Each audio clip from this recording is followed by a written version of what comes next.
اور کتنا پیارا جملہ ایک مرتبہ رسول کریم سرور دو عالم صلی اللہ علیہ وسلم نے ارشاد فرمایا.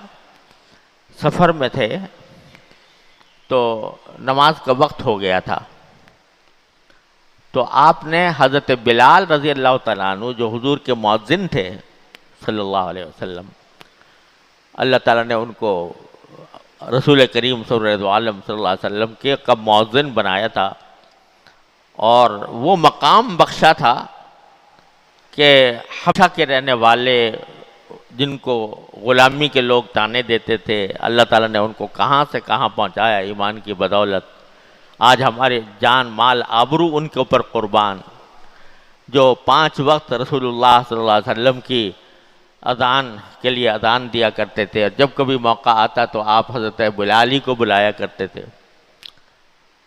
تو اور یہاں تک کہ ایک حدیث میں آتا ہے کہ رسول کریم صلی اللہ علیہ وسلم نے فرمایا کہ اے بلال، تم ایسا کون سا عمل کرتے ہو کہ جس کی وجہ سے میں نے تمہارے قدموں کی آواز، قدموں کی چاپ جنت میں اپنے سے آگے سنی ہے. اپنے سے آگے میں نے دیکھا کہ تم چلے جا رہے ہو.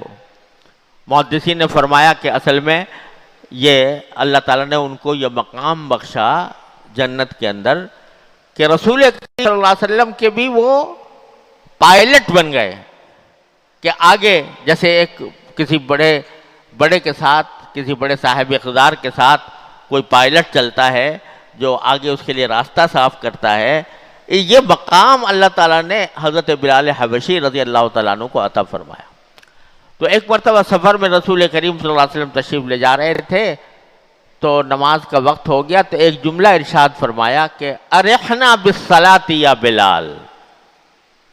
ارحنا بالصلاۃ یا بلال، اے بلال ہمیں نماز کا آرام عطا کر دو، ہمیں نماز پڑھوا کر آرام دے دو ہمیں.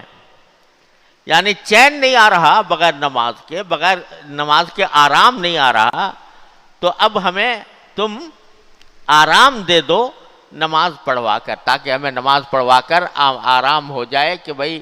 یہ فکر جو نماز کی ہے وہ پوری ہو جائے. تو اب الحمدللہ جو آدمی نماز کا عادی ہو جاتا ہے تو اس کو چین نہیں آتا جب تک کہ نماز نہ پڑھ لے.